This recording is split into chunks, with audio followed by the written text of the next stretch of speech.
इस टॉपिक के अंदर हम बात करेंगे प्रॉपर्टीज़ ऑफ कोलाइडल सॉल्यूशन की। ठीक है, हमने अभी तक देखा कि उसको प्रिपेयर कैसे कर सकते हैं, उसकी प्योरीफिकेशन कैसे कर सकते हैं। अब हमने देखी है उनकी प्रॉपर्टीज़। इसमें हम पढ़ेंगे इस टॉपिक के अंदर टोटल 4 मेथड्स हैं। ठीक है, 4 तरह की प्रॉपर्टीज़ हमने देखनी है। सबसे पहली जो आएंगी वो है हमारी फिजिकल प्रॉपर्टीज़।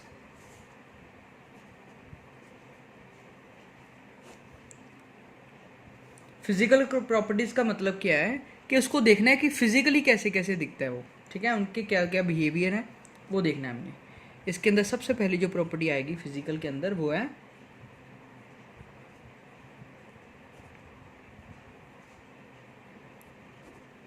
हेट्रोजेनिटी। हेट्रोजेनिटी का मतलब क्या होता है? हेट्रो मीन्स होता है डिफरेंट। ठीक है, वर्ड हेट्रो मीन्स डिफरेंट। कहने का मतलब कि इसके अंदर जो डिस्पर्ज्ड फेस और डिस्पर्जन मीडियम के पार्टिकल्स जो होंगे वो एक होमोजीनियस जैसा होता है, उसी तरह से हेट्रोजीनियस मिक्सचर क्रिएट करेंगे। ठीक है, इसके अंदर क्या होगा कि डिस्पर्ज्ड फेस प्लस डिस्पर्जन मीडियम दोनों मिलके क्या करेंगे? एक हेट्रोजीनियस मिक्सचर क्रिएट करेंगे। ठीक है, जिसमें दोनों फेसेस में हम डिफरेंस बता सकते हैं। होमोजीनियस का मतलब होता है एक सोल्यूशन होता है होमोजीनियस, एक मिक्सचर होमोजीनियस। होमोजीनियस का मतलब होता है सेम, मीन्स ऐसी दो चीज़ों का कॉम्बिनेशन जिसके अंदर हम दोनों में डिफरेंस नहीं बता पाएंगे। और हेट्रो हो गया डिफरेंट। ठीक है, जिसमें डिफरेंस को फाउंड करना बड़ा ईजी है। ठीक है, ये हो गया हमारा हेट्रोजीनियस। ये इसकी पहली प्रॉपर्टी है कि ये हेट्रोजीनियस है। दूसरी प्रॉपर्टी आएगी स्टेबिलिटी।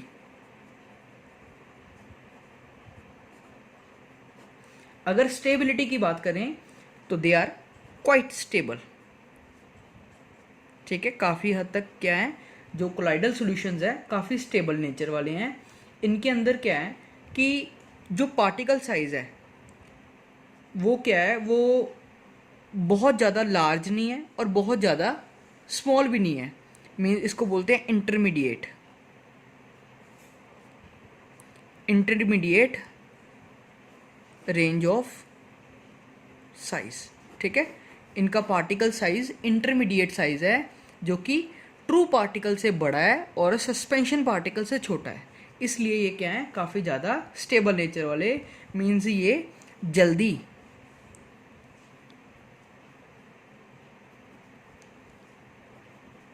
सेटल डाउन नहीं होंगे। ठीक है, do not easily settle down. ठीक है, ऐसे लिख सकते हैं कि ये जल्दी सेटल डाउन नहीं होंगे। ठीक है, ये आगे इनकी दूसरी प्रॉपर्टी।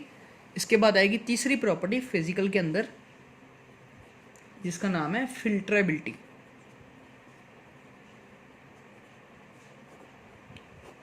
अब फिल्ट्रेबिलिटी की बात करें तो जो कोलाइडल सॉल्यूशंस हैं उनको ऑर्डिनरी फिल्टर से पास कर जाते हैं, बट जो फाइन मेम्ब्रेन होंगी उससे पास नहीं करेंगे। ठीक है, इसको ऐसे लिख सकते हैं कि pass through ordinary filter paper but do not pass through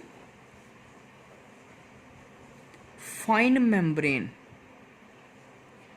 एक काफ़ी अच्छी क्वालिटी की अगर हम मेम्ब्रेन क्रिएट करें जिसमें काफ़ी स्मॉल पोर्स हों, ऐसे केस में ये फिल्टर नहीं हो पाएंगे। ठीक है, मीन्स फिल्टर हो जाएंगे, मीन्स कि वो सेपरेट हो जाएंगे। ठीक है, यह हमारी आ गई तीसरी प्रॉपर्टी फिजिकल के अंदर। लास्ट है विजिबिलिटी।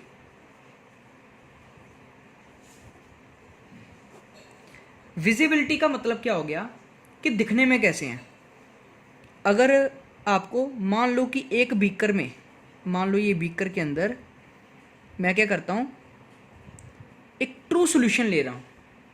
ठीक है, मीन्स एक प्योर सॉल्यूशन मैं ले रहा हूँ जिसके अंदर ट्रू पार्टिकल्स हैं, और यहाँ पर एक मैं कोई फ्लैश लाइट वगैरह यहाँ पर रख दूंगा, कोई टॉर्च या किसी तरह से कोई फ्लैश लाइट, ठीक है, जिसके अंदर से लाइट्स बीम निकल रही हैं।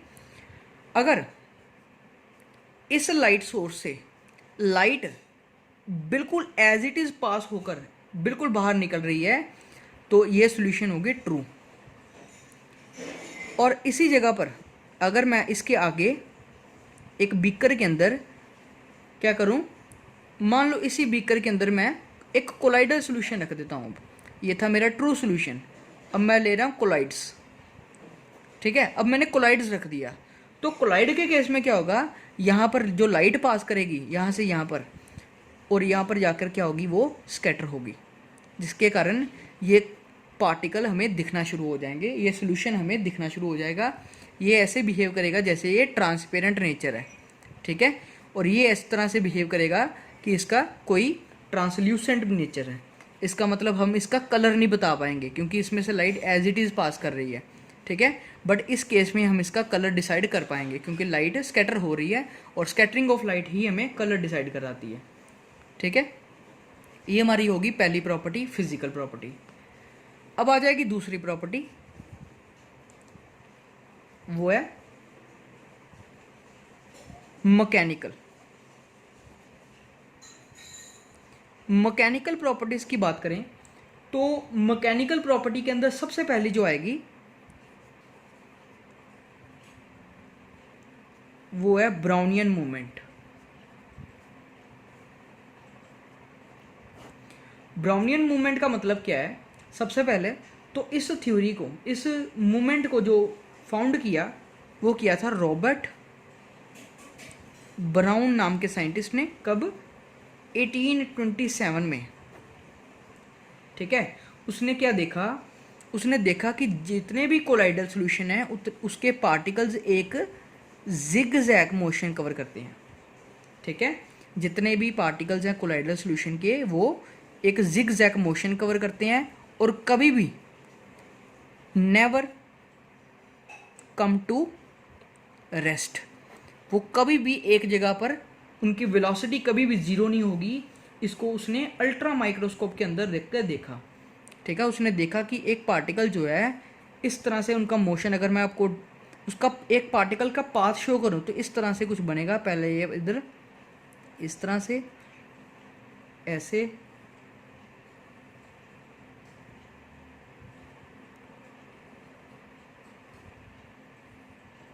ठीक है, इस तरह से जितने भी पार्टिकल्स हैं इस तरह से कोई जिग-जैग पाथ, जिसको रैंडम ऑर्डर पाथ बोलते हैं, जिग-जैग पाथ, इस तरह से पाथ कवर करते हैं। मेन इनका कारण क्या है, काइनेटिक एनर्जी। ठीक है, इनकी काइनेटिक एनर्जी काफ़ी स्मॉल साइज़ है। स्मॉल साइज़ होने के कारण इनकी काइनेटिक एनर्जी क्या है, काफ़ी ज़्यादा हाई। ठीक है, काफ़ी ज़्यादा एनर्जेटिक पार्टिकल्स हैं, इसीलिए ये एक दूसरे से कोलाइड करते हैं। और वो भी कौन सी कोलिजन करेंगे, इलास्टिक कोलिजन। ठीक है, इलास्टिक कोलिजन टेक प्लेस कराएंगे और लगातार किस में रहेंगे, मोशन में। ठीक है, इस चीज़ को सबसे पहले रॉबर्ट ब्राउन ने देखा। ठीक है, जिसको बोलते हैं मैकेनिकल प्रॉपर्टी, ब्राउनियन मूवमेंट। ठीक है, ये मैकेनिकल प्रॉपर्टी के अंदर आएगा ब्राउनियन मूवमेंट, जिसका मतलब क्या है कि zigzag motion of a colloidal particles. जितने भी कोलाइडल पार्टिकल्स हैं वो एक जिग-जैग मोशन कवर करते हैं। ठीक है, ये हमारी होगी ब्राउनियन मूवमेंट। अब दूसरी आ जाएगी डिफ्यूजन। मैकेनिकल के अंदर दूसरी प्रॉपर्टी डिफ्यूजन। वर्ड डिफ्यूजन का मतलब क्या होता है कि किसी चीज़ का from higher concentration to lower concentration move करना। ठीक है, movement of the particles from the higher concentration to lower concentration, किसी चीज़ का ज़्यादा कॉन्सेंट्रेशन से कम कॉन्सेंट्रेशन की तरफ मूवमेंट करना, इस चीज़ को हम बोलते हैं कि उसका डिफ्यूजन होना। ठीक है, जितने भी कोलाइडल पार्टिकल्स हैं वो बड़ी क्विकली डिफ्यूज करते हैं। दे, इस तरह से लिख सकते हैं, दे डिफ्यूज क्विकली। ठीक है, बड़ी जल्दी क्विकली डिफ्यूज करेंगे। ठीक है, अगर आपको समझने के लिए एक एग्जांपल दूं आपको तो इस तरह से समझ लगते हैं कि मान लो मेरे पास क्या है, एक बीकर जिसमें मैं वाटर ले रहा हूँ। ठीक है, इस तरह से इसमें मैंने वाटर ले लिया। अब इसके अंदर मैं बाहर से क्या कर रहा हूँ, एक किसी स्मॉल पीस ऑफ, ठीक है, एक स्मॉल पीस ऑफ सल्फर यहाँ कोई डाई, मान लो कोई कलर ले लेते हैं, उसका एक पीस लेते हैं पाउडर कलर, उसको डाल देते हैं, तो क्या होगा, पाउडर कलर जो है वो कोलाइडर रेंज में आएगा। ठीक है, जैसे ही मैं इसको इसमें अंदर डालूंगा तो मैं क्या देखूंगा, जितने भी इस पार्टिकल के, इस एलिमेंट के जितने भी पार्टिकल्स होंगे वो सारे सोल्यूशन के अंदर पूरे इवनली स्प्रेड हो जाएंगे। ठीक है, पहले क्या था, जैसे डालूंगा नीचे गया, नीचे जाते ही 1-2 सेकंड के अंदर ही इसने अपना कलर लूज करना शुरू कर देना है, जो कि सोल्यूशन के पास मिक्स होना शुरू हो जाएगा। ठीक है, इस तरह से तो पार्टिकल्स पूरी तरह कॉन्टिन्यूस सभी तरह फैल गए। इसका मतलब हुआ क्या कि यहाँ पर कॉन्सेंट्रेशन क्या थी, पहले तो हाई, यहाँ पर कॉन्सेंट्रेशन लो, अब यहाँ पर क्या हो गया, कॉन्सेंट्रेशन कॉन्टिन्यूसली सारी तरफ एक जैसी हो गई। इस चीज़ को बोलते हैं कि डिफ्यूजन करना। जितने भी हमारे कोलाइडल सॉल्यूशंस हैं वो सभी डिफ्यूजन के कारण ही बनते हैं। ठीक है, ये हमारी आ गई दूसरी प्रॉपर्टी। अब आ जाएगा तीसरी प्रॉपर्टी के अंडर, जो कि आएगी हमारी ऑप्टिकल प्रॉपर्टी।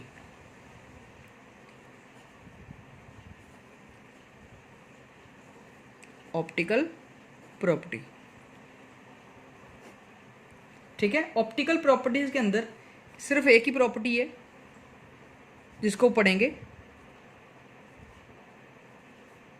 टेंडल इफेक्ट। ठीक है, अब देखने टेंडल इफेक्ट का क्या मतलब है, एक फिनोमिना जिसमें the phenomenon of scattering of light by the colloidal particles as a result of which the path of the beam becomes visible is called Tyndall effect. Simple word में आपको बता रहा हूं कि मान लो मेरे पास एक बीकर है, मैं क्या करता हूं, इसके अंदर कोई सोल्यूशन लेता, ठीक है, कोई सोल्यूशन मैं ले रहा हूं यहाँ पर। ठीक है, कौन सा, कोलाइडल वाला।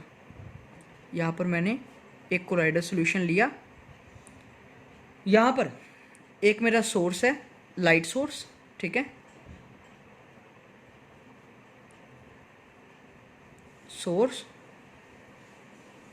Of light. ठीक है, इसको मैंने यहाँ पर रख दिया।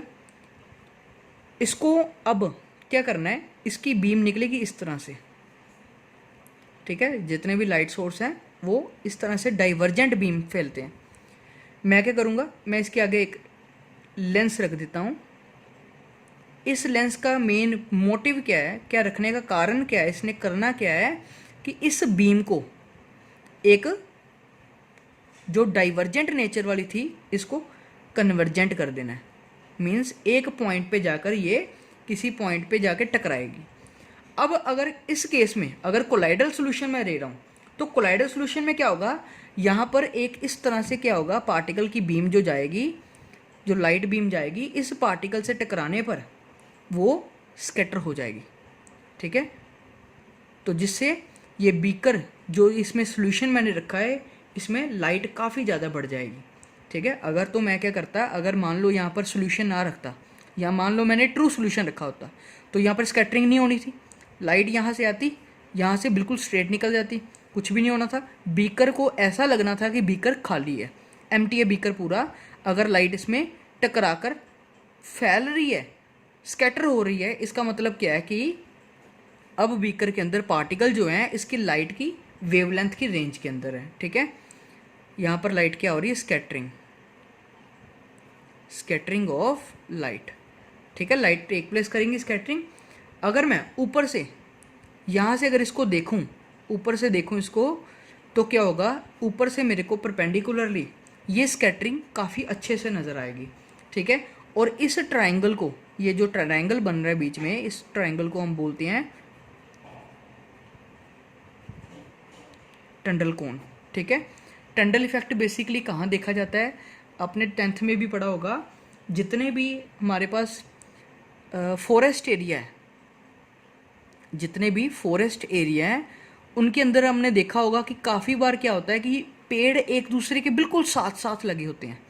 ठीक है, एक पेड़ के साथ बिल्कुल दूसरा पेड़, दूसरे के साथ बिल्कुल तीसरा पेड़, इतने ज़्यादा कंडेंस एक दूसरे के साथ हुए होते हैं कि लाइट ज़मीन तक, ग्राउंड तक पहुंच ही नहीं पाती। बट फिर भी नीचे लाइट काफ़ी ज़्यादा होती है, डायरेक्ट सनलाइट जो है नीचे नहीं पहुंचती, बट नीचे काफ़ी ज़्यादा ब्राइटनेस, लाइट काफ़ी ज़्यादा प्रेजेंट होती है। इसका कारण क्या है? लीव्स, जो सनलाइट आ रही है ऊपर से, लीव्स उनके लिए कोलाइडल पार्टिकल्स एक्ट कर रहे हैं, ठीक है। वो क्या करेंगे, जो लाइट आएगी उन पे टकराने पर वो लाइट स्कैटर होगी।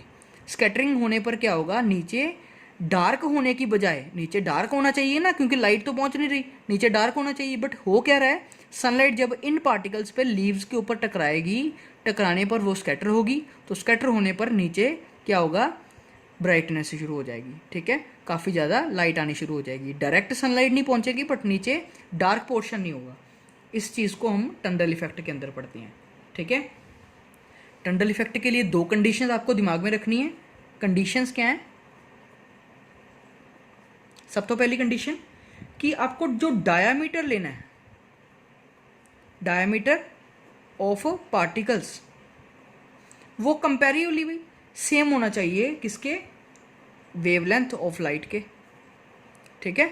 अगर डायमीटर और वेवलेंथ के बीच में काफ़ी ज़्यादा गैप है तो वो वहाँ पर scattering of light take place नहीं कर पाएगी, ठीक है। आपको क्या करना है, diameter of the particle approximately similar रखना है वेवलेंथ ऑफ लाइट के, पहली चीज़। दूसरी चीज़, जितना ज़्यादा लार्जर डिफरेंस होगा refractive index of the dispersion medium और डिस्पर्ज्ड फेज, उतना ज़्यादा ईजिली आप टंडल इफेक्ट नोट कर पाओगे, ठीक है। Larger is the refractive index of dispersed phase and dispersion medium, ठीक है। जितना ज़्यादा डिफरेंस लार्ज होगा उतना ज़्यादा अच्छे से हम इसको मेजर कर पाएंगे, ठीक है। ये हो गया हमारा थर्ड प्रॉपर्टी, ऑप्टिकल। अब आ जाएगी फोर्थ प्रॉपर्टी, जो कि हमारी है इलेक्ट्रिकल प्रॉपर्टी। इलेक्ट्रिकल प्रॉपर्टीज के अंदर क्या आएगा, सब तो पहले तो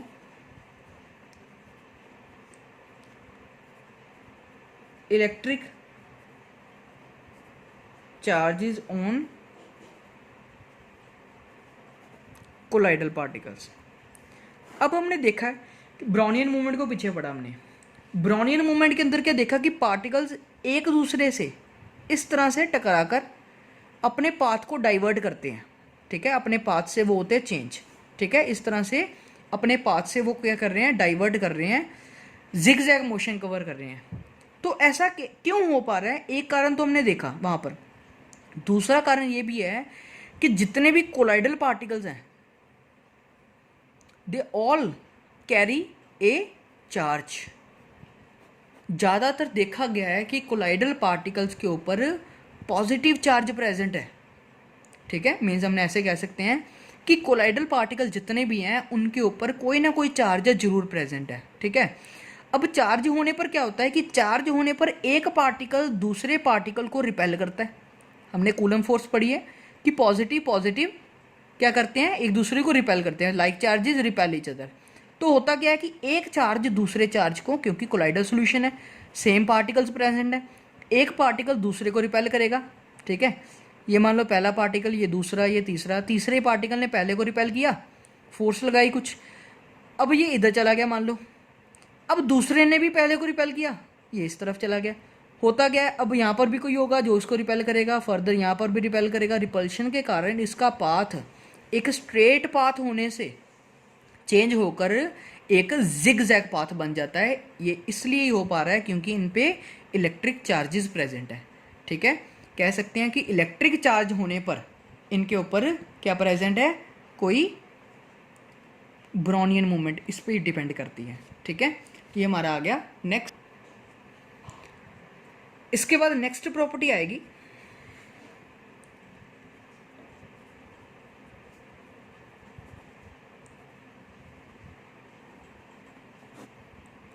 इलेक्ट्रोफोरेसिस, ठीक है।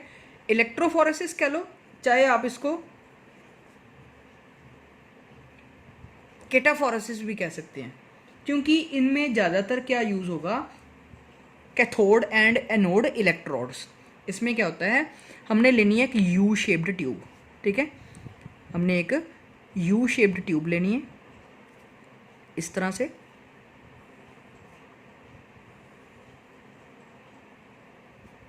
ठीक है। इसको ऊपर से बंद कर देंगे और इसके अंदर एक इलेक्ट्रोड यहाँ पर और इसी तरह से एक इलेक्ट्रोड यहाँ पर, ठीक है। मान लो इसको मैंने पॉजिटिव टर्मिनल से कनेक्ट किया बैटरी के और इसको नेगेटिव से, ठीक है। तो इसका मतलब हो गया कि ये मेरा हो गया कैथोड और ये मेरा हो गया एनोड, ठीक है। अब इसके अंदर क्या करते हैं, एक सोल्यूशन रख देंगे। कौन सा सोल्यूशन? एक कोलाइडल सोल्यूशन जिसपे कोई ना कोई चार्जेस प्रेजेंट है। अब हमने मान लो चेक करना है कि उस पर चार्ज कौन सा है। अभी मैंने इसको बैटरी को कनेक्ट नहीं किया तो सोल्यूशन मेरा इस तरह से दोनों लिम्स के अंदर सोल्यूशन का जो लेवल है वो सेम रहेगा, ठीक है। अब मैंने बैटरी को ऑन कर दिया, ठीक है। बैटरी को बाहर से मैंने क्या किया, अब ऑन कर दिया यहाँ पर कनेक्ट करके। तो क्या होगा, मान लो अब लेट करते हैं कुछ भी कि इन कोलाइडल सोल्यूशन के ऊपर मान लो मैं लेट कर लेता हूँ कि इनके ऊपर पॉजिटिव चार्ज प्रेजेंट है, ठीक है। कोलाइडल पार्टिकल्स के ऊपर क्या चार्ज प्रेजेंट है, पॉजिटिव चार्ज प्रेजेंट है। पूरा ऊपर तक इसको डिप करना है इसके अंदर, ठीक है। पूरा ऊपर तक, मैंने नीचे तक शो किया है, पूरा ऊपर तक शो करना है, ठीक है। पॉजिटिव चार्ज मान लो कोलाइडल पे पार्टिकल पे प्रेजेंट है।